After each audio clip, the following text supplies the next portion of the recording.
D&D has never been more popular, and we have really great fans and engagement, but the brand is really under-monetized. These famous words were uttered by some of the leaders at Wizards of the Coast and Hasbro during an investor meeting, and it has set off a firestorm in the community. People are worried about the future of their favorite game. Welcome to the Twisted Tentacle Inn, and in today's Talk of the Inn, we'll be talking about monetization and Dungeons & Dragons.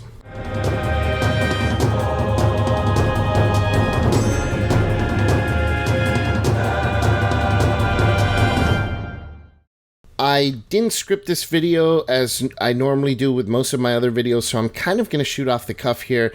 I have a lot of thoughts and ideas regarding the situation, and I do have some bullet points that I do want to cover, and I want to make sure that I mention those in the beginning of the video before we get started and dive deep into this crazy statement that has made the community even crazier. I say crazy statement, I don't agree, but nonetheless, we will get to that. I'm going to address a few things in this video. The first is people all over the internet are concerned because this statement to them means that the books are going to skyrocket in price. Some people think that this means there's going to be microtransactions because they did briefly mention video games during this investor call. Some people think that they're going to flood the market with product. Some people think that the company is kind of gearing towards a future of post-purchase revenue that involves recurring billing and subscription services and things like that. And the big one that has a lot of people up in arms is that the OGL is going away. And we'll explain what the OGL is for those who do not know later on in that section of the video. Let's go ahead and take this statement and repeat it one more time. And this is an exact quote. D&D has never been more popular, and we have really great fans and engagement. But the brand is really under-monetized. I have seen dozens of videos, hundreds of posts online of people saying they're going to be quitting D&D because the price is going to make it almost unbearable to play this game. It's going to make it prohibitive for new players, and the game is basically dead, so why not quit now? But read that statement again. I'm going to read it one more time, and I know this is going to be the third time saying it, but it's very important that you listen to the exact words that were said. D&D has never been more popular, and we have really great fans and engagement. But the brand is really under-monetized. Did you hear it this time? The brand is really under-monetized.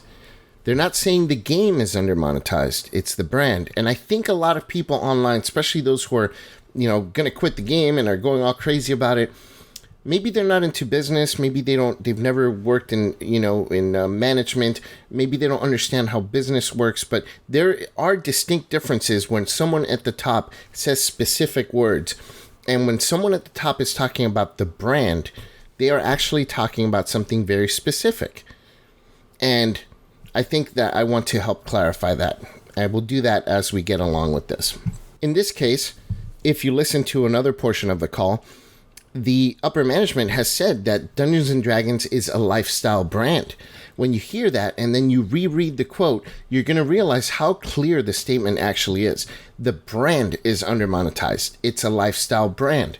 They're talking about making more money from branding, not from nickel and diming the players. So people that, if you're watching videos and people are going off about they're going to nickel and dime you, they're going to take every penny you've got, that is not what they're talking about with that statement. They're literally saying they want to expand the horizons of Dungeons & Dragons because it is a recognizable name. That is what the brand means. The name, the logos, the characters, certain aspects of the game like D20s and rolling dice. All these are things that are now very popular in pop culture, and a lot of shows and movies are integrating these things. They're very recognizable, and anyone that sees them knows that it implies Dungeons & Dragons. That is what the company is talking about when they're talking about the brand. They're not saying we need to sell more books or we need to charge more money for books because we're underselling or it's underpriced. They never said underpriced. These are words that upper management would have used if that's what they were talking about. They are not saying that. They're saying the brand is under-monetized. What they're saying is they have this thing that's very popular. It has a lot of fans that are very engaged, and therefore they can make more money using other things that will help these players kind of show off that they are part of the club of Dungeons & Dragons. That is what a lifestyle brand implies. Anyone I mention in this video, I am not bashing them. I am not critical of them. I just want to analyze some parts of certain people's videos, especially those who have a big reach. So the first person I'm going to mention is Nerd Immersion. Ted from Nerd Immersion, if you're familiar with that channel, he does a lot of news and things like that for Dungeons & Dragons. So this is a type of topic that he covers. And he mentioned that Dungeons & Dragons was a billion-dollar business. Dungeons & Dragons as a brand made $1 billion for Hasbro, and they didn't need to make any more money. Now, this is actually incorrect. $1 billion in 2022 is what was made by Wizards of the Coast, not Dungeons & Dragons. And even though Dungeons & Dragons is part of Wizards of the Coast, the majority of Wizards of the Coast involves several games, including Dungeons & Dragons, which is not by far their biggest game. Their biggest game is Magic the Gathering. Magic the Gathering is single-handedly responsible for a third of the revenues of Hasbro Corporation, and single-handedly responsible for, I believe it's like 60% of the profits of Hasbro as a company. Magic the Gathering is the cash cow for Hasbro, not Dungeons & Dragons.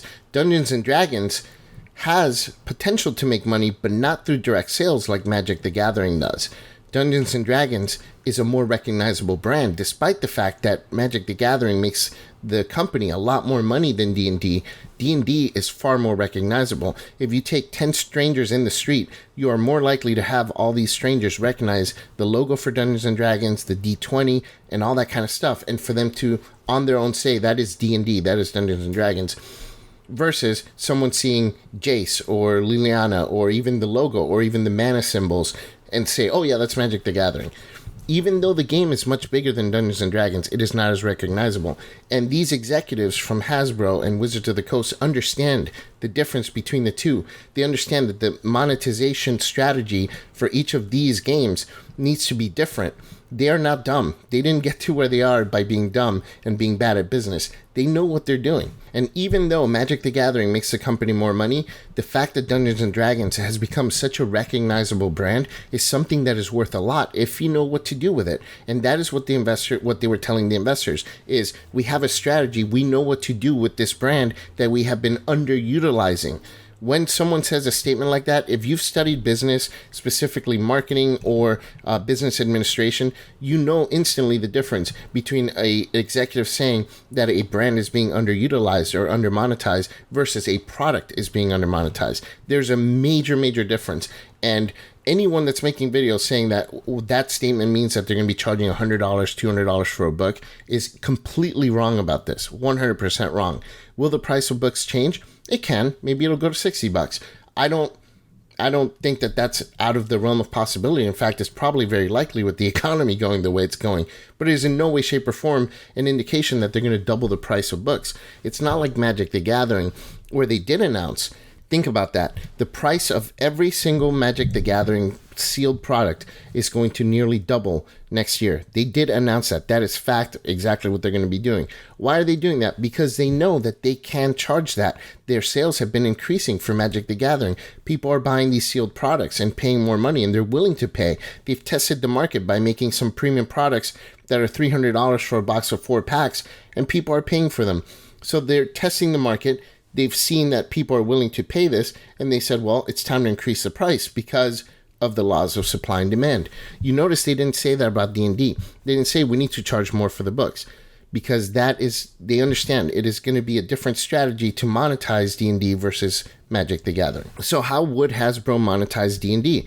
Yes, they may come out with new products, and we're going to get to that in just a second in this video, which I already foresee is going to be a lot longer than I expected. But the company sees far more value in licensing deals and other products that enforce the nerd culture that has built around the brand of Dungeons & Dragons.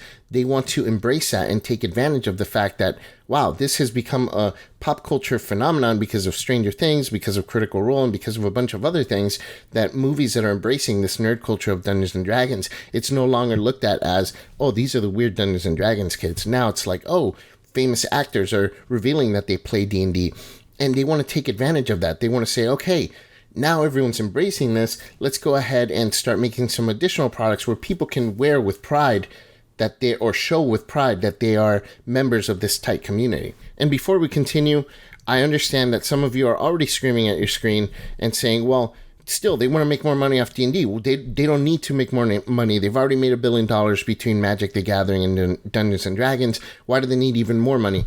Well, this is the real world, and I'm going to bring you to reality here. That's what makes the world turn. It is unfortunately a fact of life that certain things have to be done a certain way. There are certain things we do in life that we don't like, and there are certain things that we do in life that we accept. And in this case, profits, people say, well, when is enough enough? When is enough enough? You need to understand that in a capitalist society, making more money is what breeds innovation. Even in a non-capitalist society, the possibility of expanding one's wealth or one's recognition or one's fame is a major driving force for innovation. Why do you think that so many major innovations have been done in the United States? It is because even people who have invented something, if they're from another country, a lot of times they do it while they're in the US. And why is that? Well, because there is the possibility of making money from your invention, and therefore you bring it to the world, you do a favor to the world, but at the same time, you as well are rewarded for that. And hence why a lot of companies innovate in the US, because it is an investment that they make in order to ensure future profits if it's successful. A great example of this is pharmaceutical companies. Why are some of the world's top drugs, most innovative drugs that have helped some great, causes, that have solved and fixed a lot of diseases that previously people thought would be nearly impossible to cure? Conditions that people thought were impossible to cure. For example, Viagra, and some of you are going to be laughing about that, but something like that. Like, if there was no potential for profits, that would have never been invented, right? The company probably would have swept it under the rug because they discovered it by accident. Viagra was discovered during a test for a medicine that they thought was going to reduce blood pressure. They found that there were other side effects. If there was no possibility for profit, that might have just been like, oh, well, it's a failure, let's keep going. Instead, they're like, oh, this is something that people have been looking for, something that people have been asking for. So then they started doing tests for that and doing trials for that, which costs money. The company invested in a potential for future profits. And guess what? They succeeded. And Viagra was invented. And now the world is happy because this pill has changed a lot of people's lives. And the same goes for a lot of drugs. There's drugs that have now reduced AIDS to an undetectable level in the blood. Why do you think these drugs have been around and have been invented? Most of them in the US. It's because of the profits. Profits are not always bad. This is not a black and white world. Anyone that screams and cries about profits, it's, to me, feels, and I know this video is probably going to get a lot of dislikes because I'm going to say some things that are going to hurt some people's feelings, but it's honestly childish. The world is not black and white. The world is a very complex place. And these things such as profit, it's not a black and white profits are bad. No, companies need to make profit because, yes, sometimes it can lead to some greedy behaviors that are, unsavory to people, but a lot of times it leads to innovation, which ends up being a good thing for humanity. A lot of inventions in the world, not just pharmaceuticals. I'm talking just about everything you can think of that is making your life easier. This cell phone that I'm recording my video with, it would not be able to do the things that it does if there was no potential for major profits for a company. And I don't care if they're making profits. They're bringing a great product that I enjoy and you enjoy, right? So why not embrace that and be happy about it? So to finish this portion of my points, D&D, in my opinion, is under-monetized, 100%. I feel that you buy a book for $50, you can play for 10 years and not buy a single more book. And this $50 book has provided more entertainment than anything else you've ever paid for, and it's been cheaper than anything else you've ever paid for. I go to the movies, I pay $20 for a movie ticket, I pay, another $20 for a soda and a popcorn. That's $40 for 2 hours, now maybe 2.5 hours of entertainment, and not even that fun because sometimes you have noise and people, babies crying, all this stuff, and yet everyone's perfectly happy paying those $40, right? Maybe some people complain a little bit, but they do it anyways. And yet, this one book that's $50 is giving you not 2 hours of entertainment, but thousands of hours of entertainment. Tell me that's not under-monetized. Now, am I saying that I I want the price of books to go up? No. So please do not misunderstand what I'm saying here. All I'm saying is there is great value in the books. And if the company wants to make more money from this product that is a very good product, then they have every right to, because it is under-monetized. If you disagree with me that Dungeons and Dragons is under-monetized, I don't know what to tell you, man. You are absolutely insane if you think that. And again, I know that's insulting some people, and I'm not meaning to insult you personally. I'm just saying stop and think about it for a moment. So now let's go ahead and talk about microtransactions. D&D is cheap. I think I've established that. If you still disagree, post it in the comments and I'll, shoot you down. I'm half joking, guys, so please take it with a grain of salt. But anyways, put it in the comments and I'll respond and we can talk about it. But I think I've established that I believe D&D is under-monetized. It's very cheap, and I don't think anyone can argue that Dungeons and Dragons is a very cheap game to get into. Now, in the call, they mentioned something about video games, and a lot of people are speculating that microtransactions is what they were implying. And then a lot of people have brought up D&D Beyond as the main way that they're going to be doing these microtransactions. I think that it's a great idea. I think that D&D Beyond should be their vessel for that, because it is their digital platform, and they already, like Treantmonk said, they already do microtransactions. I agree with a lot of what Treantmonk said in his video, because there's nothing wrong with the microtransactions. Instead, it becomes a pretty good thing, because if I don't want to buy a whole book just to get one subclass out of that book because I'm a player, I don't have to. I don't have to buy the whole adventure book. I could pay for the subclass for $3 and I'll have a subclass. I think that is a good model to go by. I don't think that there's any problem whatsoever with that model. D&D is making a virtual tabletop, and a lot of people are speculating that there will be microtransactions within this virtual tabletop. Again, I think that's okay. If you want to have more bling for your character, if you want to have more options for your character, why not sell that to people and let them do it? And if you're okay with with having your character be kind of a walking blue block, so what? Some people are okay with that, and they don't have to pay for the microtransactions. What's great about these types of things is it's not forcing you to do that. It's not forcing you to spend money, and if you feel that it is a good value to pay for something that you're going to get a product in return, then to the company and the individual have a mutual agreement that it is a fair price for this thing, and they pay. And if the customer thinks it's not a fair price, they don't buy from the company. And then the company needs to adapt, or they fail, right? That's just the way that it works with business. Either way, companies need to adapt to change. Markets change, customers change. History is full of examples of companies that didn't want to change with the times. Blockbuster, home phone providers, taxis, all these are examples of businesses that thought that the same business model was going to stick around forever. And they didn't adapt to change. And look what happened to them. They don't exist anymore. Taxis exist, but they're on their way out. Uber and Lyft are completely wiping the floor with them. And it sucks for taxi drivers that are suffering because of this. But you know what? If a company doesn't adapt to change, this is what ends up happening. You need to move on with the future. And I think that's what Dungeons & Dragons is doing. They see the future. After the pandemic, a lot of players realized that you can play online much more easily than you initially thought. And all these virtual tabletop platforms emerged. And now a lot of people, even though the pandemic is pretty much over, they're able to meet in person. A lot of them don't. A lot of my groups do not meet in person. There's a couple of groups that I have to definitely do online because a few people are out of state. But my Wednesday night group, everyone's local. We can meet in person like we were doing way before the pandemic. But guess what? We've chosen to play online and continue to play online because it's just so much more convenient. This is what I'm talking about. This is the future, right? There are people that are still going to play in person on a table, and that's fine. The company still can, provide service for that, but they also need to adapt to the new player base that has grown out of this pandemic, this online player base. If the company does not adapt and find a way to monetize that, then they would be stupid to not do so.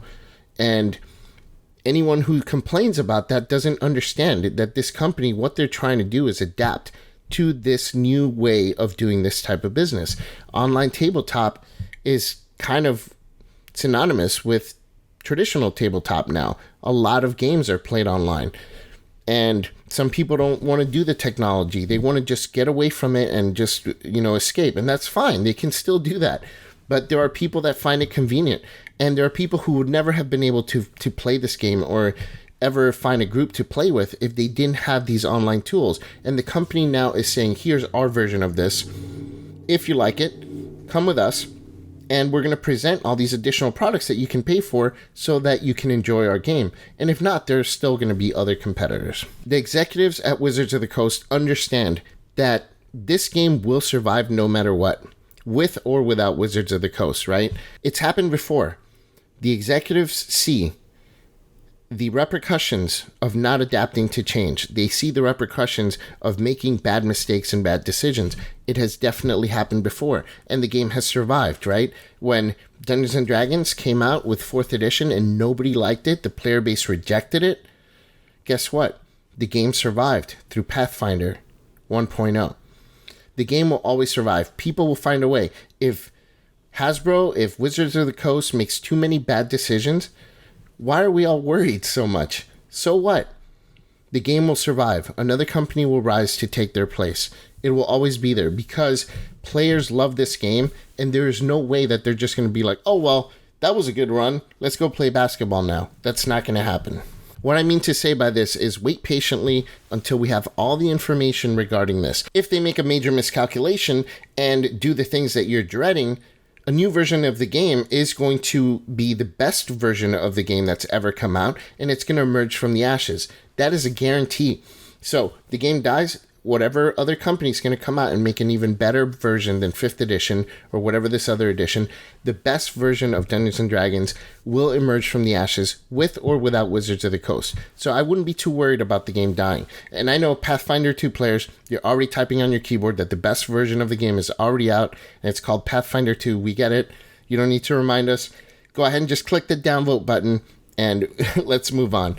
So one other thing, there's a channel called Roll of Law that made a pretty good assumption as to the future of 1D&D, because even before this investor call, when they announced the playtest for 1D&D, if you don't know what 1D&D is, it's the new version of D&D that's currently under playtest. So when they started, or right before they started releasing the 1D&D playtest, they said that 1D&D was the last version of D&D, that once 1D&D came out, it would just be D&D, and they would make adjustments and changes to this one version that was going to be the forever version of D&D. This is not going to happen. Trust me, this is something that they were hopeful was going to happen. This is something that they intended to do and a plan that they had for the future. But I think that they're quickly realizing that this is just not feasible. There's a YouTube channel that I just recently saw a video for. The channel is called Roll of Law, and they speculated that this one version of D&D was going to be doing rules updates in piecemeal form, kind of the way that video games do. So let's say you buy a video game, it gets constant updates throughout the years, and the game that you have 2 years later is a completely different game than the game you initially bought, because they just keep making these updates, mechanics changes and things like that. So what this channel was speculating was that the reason the designers said that 1D&D was the last version of D&D that you were ever going to need is because they intended to make D&D Beyond the main place to get all your D&D stuff, and then as they had rules changes, so let's say they wanted to update the way two-weapon fighting works, they just do an update to D&D Beyond, and now the rule has changed and everyone adapts the rule. But I think they're quickly realizing that there's just no way that's going to happen. It is literally impossible to do something like that with a tabletop role-playing game like Dungeons & Dragons. You cannot adjust books. It would have to be all digital, which is never going to happen either. The D&D will always have a portion that's going to be tabletop. It will never be all digital. So just on that, they're going to fail on that. Not to mention, it would just cause too much confusion and people would leave the game because it would be too complicated.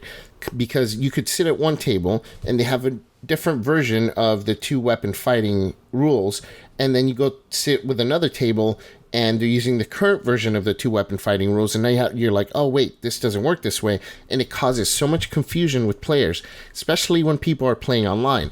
People are playing online mostly because they don't have local players to play with. They don't have a regular play group, let's say. So they're playing online and playing with all these other different players. And if the rules are not uniform, that's going to break down. People are not going to be able to play this game if they're trying to do updates piecemeal in that way. It's just not going to happen. They may do an errata, but an errata is way different than a complete rules change. So this one D&D being the last version of D&D you'll ever get, believe me, check back in 10 years. I am making a prediction. There'll be a new version of D&D in 10 years, or maybe sooner than that. Who knows? But this is not the last version of D&D that's ever going to exist. Another issue that people were talking about is flooding the market with product. I don't think that's going to happen. I think that Wizards of the Coast has been very reluctant to put out more than one product every few months, and there's a good reason for that. They're doing that with Magic the Gathering, and I think that's why people are thinking that's going to happen with D&D, but believe me, that's not going to happen. Again, Magic the Gathering is a different type of product. The strategy for monetizing that game has to be completely different than that of Dungeons & Dragons. Dungeons & Dragons, there's an adventure book. You cannot run Curse of Strahd in one day. It's just not physically possible. I mean, I guess it kind of is physically possible, but it's just not feasible to expect the main player base to all play this book in one day. So if you put out 2 campaign books in 1 month or 3, people are not going to have time to run these campaigns, and it'll affect sales. They understand that. The executives know that. Magic the Gathering, you put out a set, you build some cards, you find the cards you like, you build a deck, and next week a new set comes out. You're going to buy those cards because you're going to be excited for the new cards that you can add to your current decks or make new decks out of. Trust me, it's a different strategy completely. Monetizing these 2 games. They're completely different games. So just because the company's flooding the market with all these new sets for Magic the Gathering, it has zero impact on what strategy they're going to be doing for Dungeons & Dragons. Trust me on that. Not to mention the fact that they've learned, because that's what took TSR down, partially at least, is the flooding of the market with too much product that people were just either confused about or were just fatigued with having to purchase, right? Or feeling like they had to purchase, so they just decided to purchase none of it. They know, they've learned from their mistakes. The company, the death of TSR is still fairly recent with all things considered, and Wizards of the Coast learned the lesson from that. That is why 5th edition never saw a release more than every few months, if even then. So there is no way. They know this. You can just see it based on that release date. So that's all I'm going to say about the flooding the market. It's just not going to happen. The next thing that people are speculating about is post-purchase revenue. So you buy something on D&D Beyond, and now they're charging you a nickel and diming you for other things. I do see this kind of thing happening with like the virtual tabletop or D&D Beyond. But again, these are things that you're going to opt in for, and it's not something that they're going to force you to do. So let's say the example I gave earlier, where you decided to buy a certain subclass for $3.99. Some people are speculating that you're going to be having to pay a recurring revenue to Wizards of the Coast to still access that subclass. This will not happen because the company will go under if they do that. They're not stupid. They're not going to be doing this. They're going to be doing post-purchase revenue in terms of subscribing to D&D Beyond, which they've already done, where you can make more characters, and you don't have to do that. You can manage that on your own and not pay the $5.99 or $3.99 or whatever it costs, and be perfectly fine. So the company is not going to force you to be caught up in some kind of recurring charge just for things like purchasing a subclass or, whatever else on their virtual tabletop. Whatever money generation they're going to have from recurring billing, it'll be subscription based on very specific things that almost all exist already with other companies, and people don't have a problem paying for that. The last thing I wanted to address was the OGL going away. So for those of you who do not know what the OGL is, that is the Open Gaming License. The Open Gaming License is this document that Wizards of the Coast put out that basically gives you the legal right to use any information and property from their system resource document, which includes the basic rules of the game, like how to attack, how to roll initiative, what certain spells include, certain spells wording, certain classes and subclasses and things like that. So the basic rules of the game are part of this Open Gaming License, and it gives you a right to make third-party products using this stuff. So it opens up the market for third-party companies. Some people are speculating that the Open Gaming License is going away. Taryn from Indestructible kind of broke the news about a month or two ago, saying that he heard from a reliable source that the Open Gaming License was going away. And now, a few months later, some people, after hearing this call, They're getting more nervous about it. Plus, others have directly asked some designers for Wizards of the Coast about the open gaming license, and the only response that they've given back is, well, it's too early in the playtest for 1D&D to know for sure what's going to happen with the OGL. And because that answer is somewhat vague and not what people want to hear, people are now speculating that means that it is going away, and they're just dangling the carrot on the potential that it will remain. In case you didn't catch the word 50 times in everything that I just said, the word of the day here with regards to the OGL is speculation. Everyone's speculating that it's going away because all this evidence and all this stuff. Personally, I don't think there's any evidence whatsoever that the OGL is going away. Will it change? More than likely, yes. I think that the company needs to sit down and really analyze what things they can make money on, what things they can use the OGL for their benefit, and what things need to remain completely usable by the community in order to keep the game healthy and alive. Personally, I don't think that the OGL is going anywhere. I think there may be some adjustments to the current OGL, but not in any way, shape, or form that's going to be problematic for third-party publishers or really anybody else. The reason I say this is because it would be such an unbelievably bad decision to outright get rid of the OGL. Some people are saying that Wizards just wants you to buy their own adventures and no one else's adventures. What those people don't realize is that Wizards can't make content fast enough to keep up with demand. It's just not possible. You can't make the player's handbook, then an adventure, then another adventure, and keep people interested, because I may have a group that wants to play Curse of Strahd, but I have a group maybe that prefers a Greek-themed campaign, and they're like, I don't like Gothic horror. So what's the company going to do? They can't put out dozens of adventures every month. Like I said before, people are going to get upset about that. So that's what they rely on third-party companies for, is they make all this other stuff that is appealing to players. The company knows this. They know that in order for the game to stay alive, they rely on these third-party publishers to make other products that help bring people into the game and keep people in the game. By Kobold Press selling their monster manual, or whatever it's called, Tome of Beasts, by Kobold Press selling their Tome of Beasts, it gets people excited and they stay playing the game, and then they go and buy Tasha's from Wizards of the Coast because they're like, ooh, now I want to try this Aberrant Mind Sorcerer, and I want to pit it against some of the creatures in this Tome of Beasts too. It keeps the players in the game, and it does keep bringing revenue to the company. The company knows this, guys. They do know this. The OGL, there's no way that they're going to end third-party publishing for adventures. If the company does that, they're going to make one adventure, even if they can somehow manage to pump out one adventure every single month, or one campaign every single month. They can't make the product fast enough to keep the player base interested. People are going to leave the game, and they're going to go to a different game. And if they do make such a dumb decision and get rid of the OGL, well, another game will take the place of D&D, like Pathfinder did between 3rd and 4th edition of Dungeons & Dragons. People said, you know what, the 4th edition OGL, it was not very appealing to third-party publishers, so there wasn't a lot of third-party content. Guess what? 4th edition died in the waters. No one remembers it. It was a blip.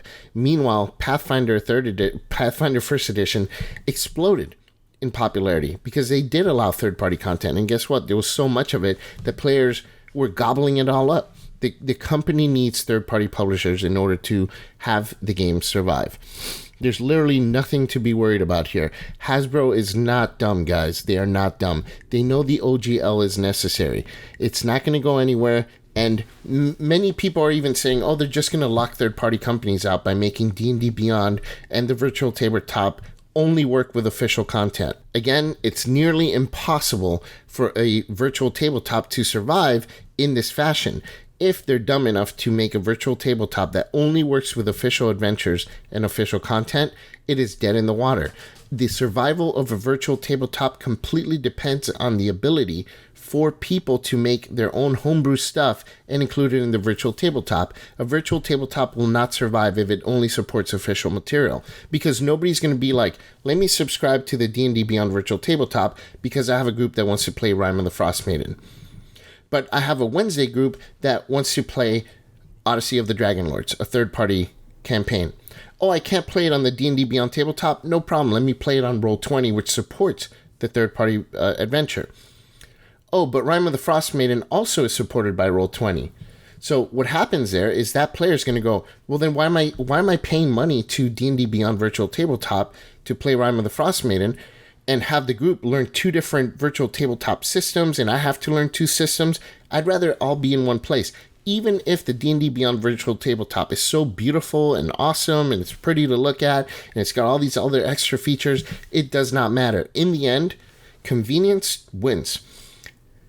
If Rime of the Frost Maiden is available on Roll20 and so is Odyssey of the Dragon Lords, I'm going to subscribe to that one, play both with both my groups, and not even worry about the D&D Beyond Virtual Tabletop.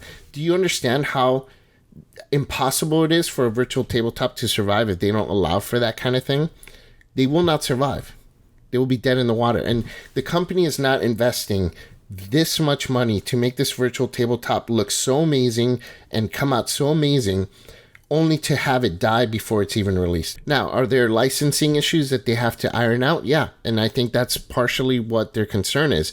But regardless, they'll figure it out. They'll figure it out, or they're not going to roll out a virtual tabletop. Because if they roll it out where it only supports official product, nobody's going to use it. Maybe a few people, and then they'll move away from it when their group wants to do some homebrew stuff. So I know this was a super duper long video. I have this huge rant that's been building up as I'm going online, and this is the only thing I see people talking about, and I think I needed to get it off my chest as well, just like everybody else, because all I hear is arguments from the one side.